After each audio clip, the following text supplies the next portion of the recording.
Hello, and welcome to episode 3 of the Footy A2Z podcast. Round 7 is done and dusted in the banks. We have just returned from watching the Western Bulldogs defeat the Bombers at Marvel Stadium, which we'll come to talking about a little bit later on. An interesting game to dissect, an interesting round of footy that happened over the weekend. Before we get into that, a quick apology though. You may have just noticed I said episode 3, and episode 2 might be a little bit hard to find, or you might have missed it. So we had some COVID drama over the week. We have recorded episode 2. You can find it. Zach, do you want to tell people where they can find it? Yeah, so basically we had a bit of drama, as Andreas said, and we ended up recording on the Tuesday, which we would normally like to upload on. So threw us out a little bit, and a bit of a crazy week. But we couldn't meet in person either, so we recorded it over the internet. So it's a little bit weird and a little bit kind of chopped together. Yeah.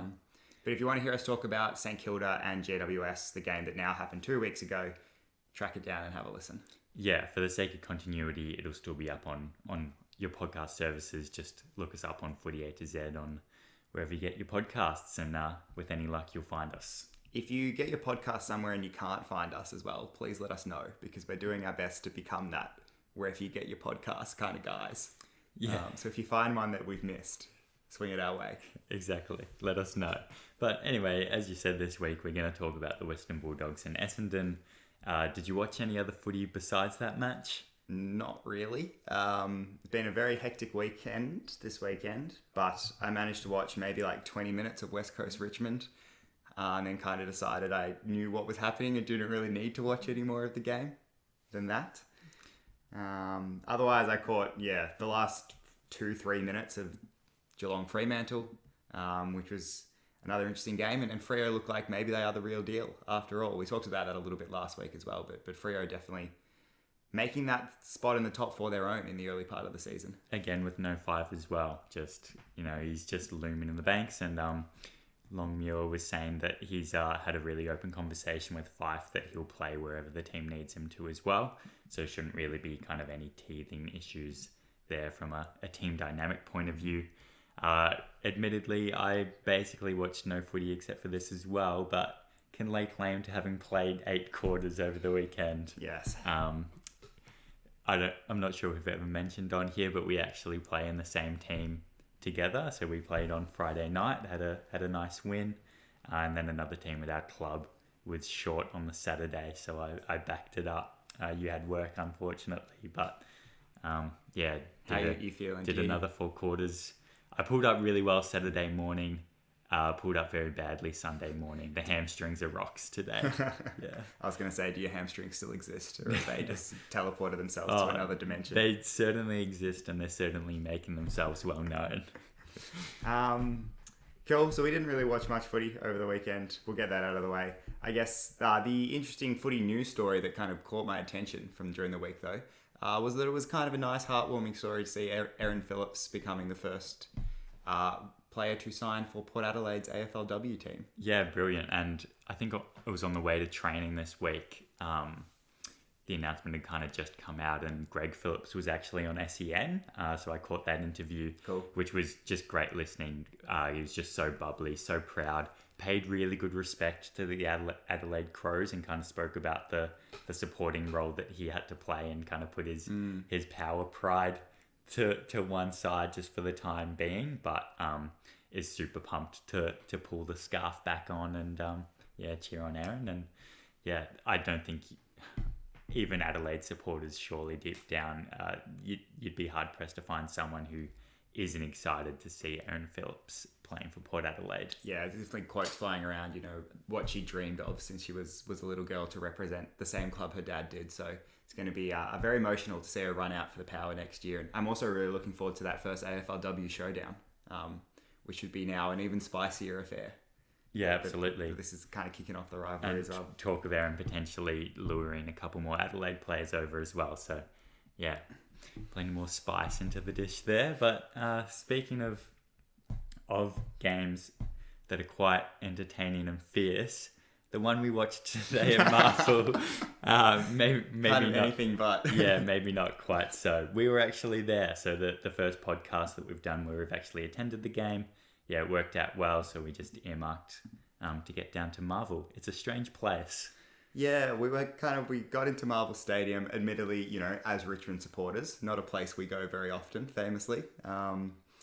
We got there, we sat down, and we just kind of looked around with the roof closed, and we were like, we could be 100 meters underground right now, and we would have no idea. Yeah, just at an international space station watching. Kind of a weird little time warp, but yeah. Yeah, I think the best comparison we ended up arriving was it's very much that you're in the cinemas kind of feeling, and you just have no idea what world you're going to walk out to afterwards.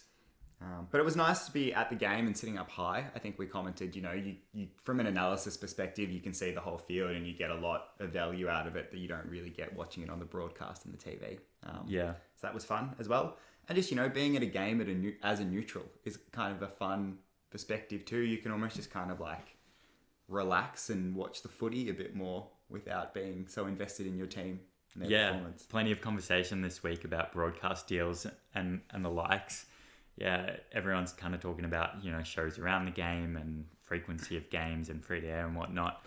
My one wish to broadcasters is to just zoom the bloody camera out so we can see what's going on. So yeah, being at a game and not having just being a neutral, not having the personal kind of connection to either team. I really enjoy just being able to observe the structures as a footy nerd would.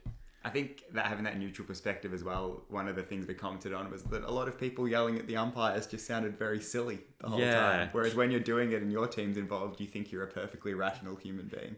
Yeah, it's just strange the stuff people complain about. Yeah, all the things that have happened, and that's what you pipe up about is just a little bit random and never nice to hear kids yelling at the umpires as well. There were a couple of young people around, so yeah, not something you really want to see from a young audience, where the AFL's really trying to make a big effort to up that respect for umpires.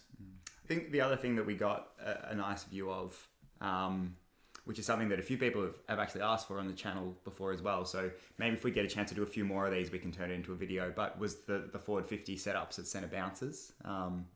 The Bombers going with a very kind of organised line of players most of the time, whereas the Bulldogs would kind of adopt this kind of 3-2-1 formation where they'd have their smalls up right on the arc and then their talls a little bit deeper, which is kind of interesting to see that perspective, which you don't really get on the TV a lot of the time.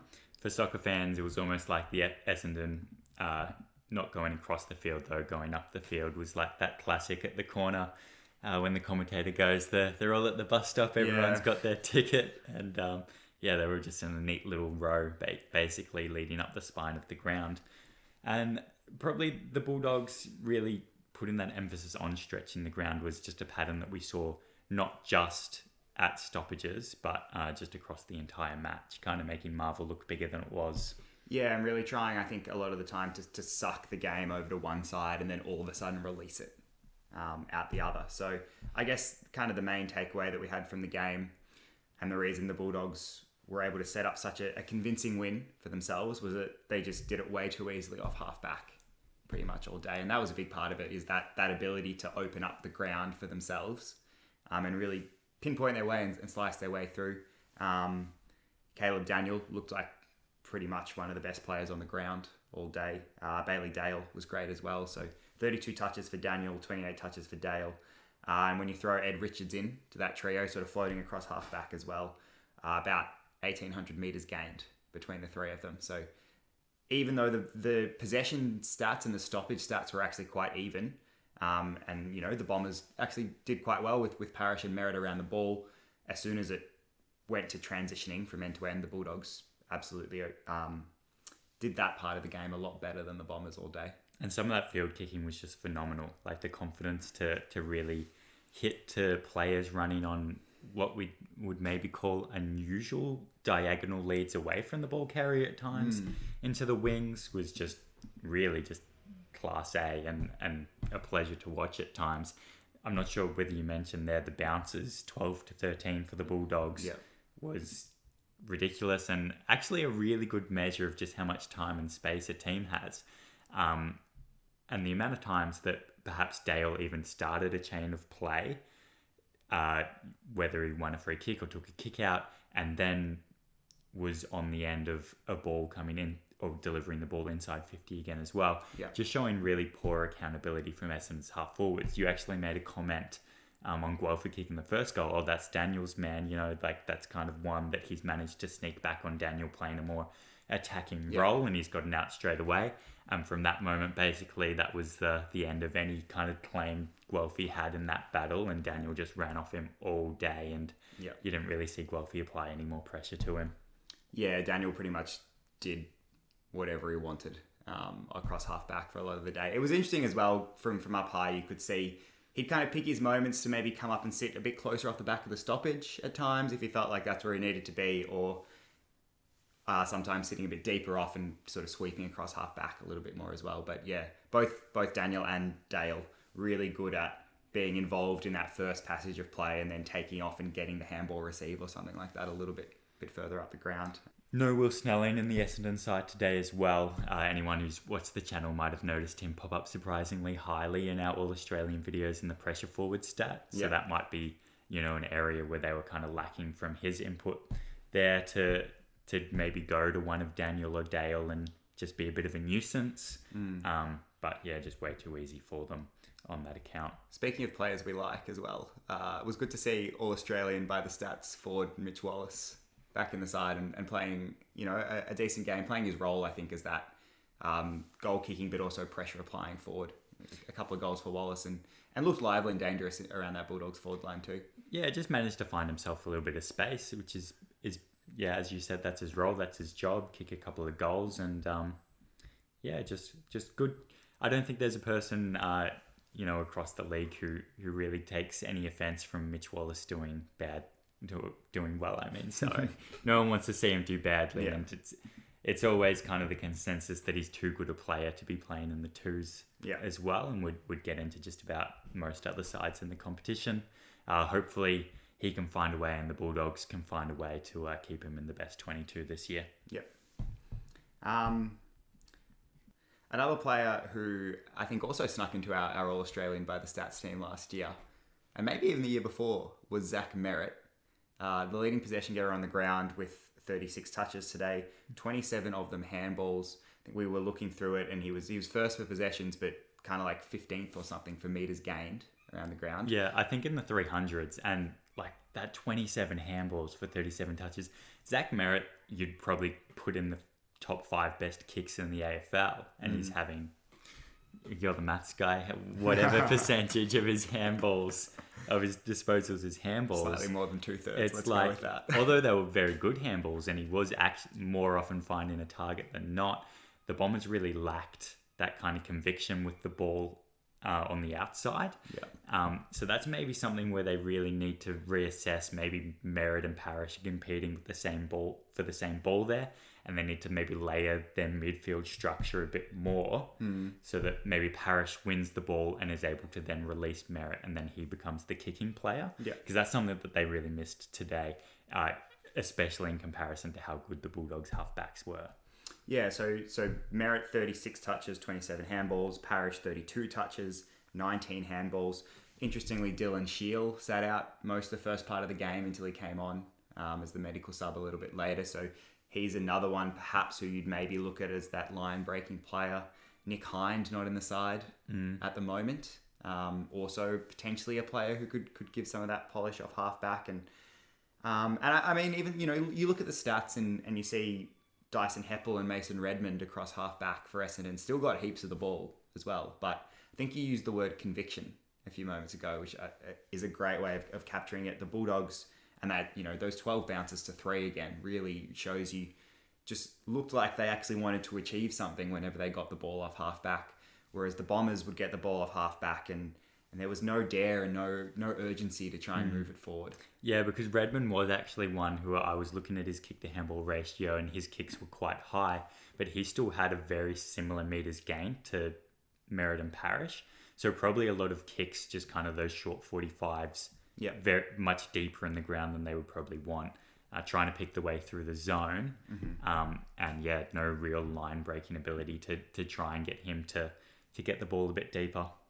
And I guess it's easy to sit here and say, the Bombers weren't that great at transitioning off half-back and maybe should have taken the game on. But it's also always important to in discussions like this to acknowledge that also means the Bulldogs were quite well set up behind the ball. So, obviously you're not going to rush if you look up and you just see a sea of Western Bulldogs jumpers. Surely I could find a better way to say that in future, maybe. A pack, a swarm, yeah, a pack of Bulldogs jumpers in front of you. That's not encouraging you to take the game on. So when a team is able to do that defensively and set up well behind the ground, behind the ball around the ground, definitely helps to stifle that transition. The Bulldogs, and this is actually something we're seeing from a lot of teams at the moment, also quite willing to give that kick away that almost traps a team kind of just outside 50 on the half-back flank. Yeah. So you let them come outside 50, but you trap them out wide on one of the flanks, which essentially allows your whole zone to shift across and just block the team into that side of the ground. Yeah, it's just a bit of a ring of fire around the ball carrier. Melbourne do it by far the best in the comp, and no surprises there, really. We know how good their zone is. I would have liked to see Essendon probably try and switch the ball more. I think there were a couple of times where it's just that first option, best option. They would look inside, think about the switch, and then kind of just kick it down and down the line instead. Yep. And it just kind of fell into that bit of a repetitive pattern. In a game where it felt like the Bombers were just doing the same thing over and over again and not really getting anywhere. Would have liked to see them just take a couple more risks, try and get out to the fat side. Mm-hmm. Definitely. And the Bulldogs would do that at times and it wouldn't work every time, but they seemed more open to trying it and failing instead of just going straight for that bailout kick down the line. A Bomber who I think probably could hold his head up high after the game was Jordan Ridley. Did a good job. I think Laverde on him at times as well, but with Aaron Norton and kept him quiet pretty much for the entire first half. He came into the game a little bit in the third, but to be honest, by the time Norton was getting a bit more involved, the game was probably over anyway. Yeah, well, Ridley is probably a bit more of a slighter build for a key defender. He probably has that kind of athleticism that's required to go with someone like Norton. Yeah. So they had really quite a good battle, and Norton was still leading up plenty, but just couldn't quite take any of his trademark big pack marks. And Ridley was just basically right over his shoulder the entire match, making sure that was the case. Zach Reed in for the Bombers as well. Very lanky fellow, but looks like he could be a good player. Little bit in that kind of Gibcus mold of just really athletic, springy, tall defenders that are starting to pop up. Taylor as well for the Giants. A few years older, but probably comparable. Just getting games into him, I think, is just always going to be a positive thing for Essendon at this stage. And looked good in a couple of contests. Got found out a couple of times. I think are holding the ball against him that maybe led to a goal, but. Like you said, Norton quiet, but the Smalls really chipping in. Cody Waitman kicked a goal and let the Essendon Bombers and fans in front of us squad know all about it. Yeah, absolutely know all about it. And the kind of player that, you can see why everyone gets annoyed at him, but boy, you'd love to have him on your team. He's almost become the new Hayden Ballantyne, I think, the competition in a way lately. But the way he attacks the ball, and you just see. He's that kind of player, whenever the ball hits the ground inside 50, he just wants it.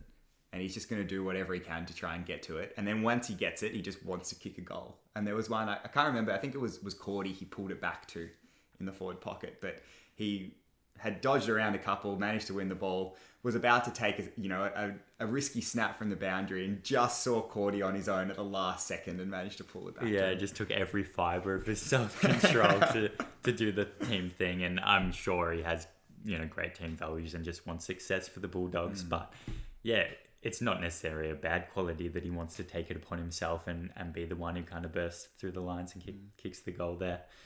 Lots of diagonal runs, as we said, off half-back for the Bulldogs. Probably a bit more dynamic ball movement than we've seen from them throughout the year. The Bont looked really good, marking around the ground at times, although he didn't have a massive possession game. Just he kind popped of up when he needed to. Fit into the structure well. Kicked a goal, I think, and so it's maybe worth talking a little bit more about some of those diagonal runs that we saw the Bulldogs doing, because they were kind of interesting and obviously just looking to change angles so that a defensive team can't really settle into a transition that much. But I think the one that we really remarked on that seemed kind of interesting to us was that kick to someone running diagonally away from goal, coming out of the back line, where, you know, traditionally you'd look to hit a midfielder or a half forward leading up at the kicker. But if they managed to kind of manufacture some space in the zone in behind, they'd have someone run diagonally through, in which case they could take a mark and almost just get it and keep going further on up the ground when it worked. Yeah, and there were a couple of times where they went end to end in a couple of kicks, and that kind of momentum is probably the reason why. Yeah, I thought an interesting game from the perspective of the Bulldogs midfield as well. You know, the Bont was good, stood up when he needed to, didn't have a huge impact in terms of numbers and possessions. McRae was also probably, you know, still had a very good game, but not as prolific as he often is. It was probably kind of well held out of it by some of the Bombers mids throughout the course of the game as well. But they're, you know, able to cover for that pretty well. Treloar was good at times and provided a lot of pace and run, and Josh Dunkley had a really good game as well, kind of in that floating mid-forward sort of role. Yeah, and probably, as we touched on, Merritt and Parrish winning the ball at the source so much as well probably cancels out someone like McRae's output. Yep. But yeah, and then it really was just those outside runners, even for the mids as well, that were really performing well. That sees the Bulldogs climb up to 10th now after what was a very slow and unexpected start. But kind of following that trend that we've seen from grand final losers over the past couple of years, just finding it tough to get going again, regardless of how good their list may be. And the Bombers Sit in 16th, I believe. Yeah. Just with still just the one win. We were making a little joke that the Footy A2Z curse lives on. It seems that sometimes when we make a specific video specific to a team, then they are immediately cursed, meaning that they start playing badly. Something happened last year with Carlton. We're saying whether they could jump up the ladder a couple of years ago, much like Brisbane did, although that might start.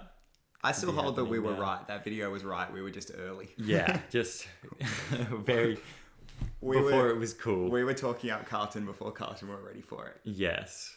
They just didn't know it yet. And then it happened to Richmond as well. We made that video about Richmond's premiership era, and pretty much as soon as we released it, they started losing games last season. Yeah, and now Essendon have done the same this year. So sorry, Bombers fans, it's all our fault. Yeah, and you know, we often get people saying, "Oh, please make a video about my team," or when are you going to make a video about my team? Just be careful what you wish for sometimes, and you know, maybe request that we make a video about your rivals instead. Could be the tactical go. So our camera just died, but maybe it saved us from us rambling a little bit in the outro. But we're just going to power on with a still screen and finish off the podcast. If you're still watching, thank you. And we figured that if you've made it this far, you're dedicated enough to listen to us for like 2 more minutes without actually seeing our faces. Yeah, I'll chuck our little cartoons up on the screen just so you don't feel too lonely. But maybe we can cut this bit out of the podcast audio version, because they don't even need to know that the audio cut out. The video, yes. They don't need to know the video cut out. Anyways, looking to next week, we think we've picked out a game just by process of elimination. We can't actually watch any other game except for Richmond Collingwood, which we're going to. Yeah. And it actually probably looks like the most interesting round of the game. Why is that? Most interesting game of the round? Yes. So 8th versus 9th, Richmond Collingwood. Collingwood a bit of a surprise packet. Richmond kind of around, I guess, where we sort of expected them to be, in the middle of the field. Sometimes maybe good, sometimes maybe not good. Can win or lose on any given week against any opponent. And two teams, I guess, who've both been a little bit like that so far this year. So it'll be very interesting to see how they match up against each other. A traditional Saturday afternoon slot at the MCG as well, so hopefully should be a huge crowd there, and a game and an atmosphere that we always really enjoy, and very much looking forward to. So I know we've already talked about Collingwood. Sorry, we're going to get through every team eventually at some point this year, so hopefully it should enable us to build on what we talked about Collingwood the last time, and kind of go back and revisit some of those comments that we made and see how they've progressed perhaps a little bit more since then. Have a look at the Tigers. And then maybe if we feel like we've talked about Collingwood too much, we can talk a bit more about the context of the season overall next week as well. Absolutely. Alrighty. Well, we'll leave you there. Remember to like, comment, and subscribe if you're watching on YouTube. Leave us a review. Be the first to leave a review on any podcast platform if you so desire. That would be great. And we'll hopefully catch you next week for the Match of the Week podcast. There might be some music here as well. We'll see what happens. Maybe there won't be. Maybe it'll be next week.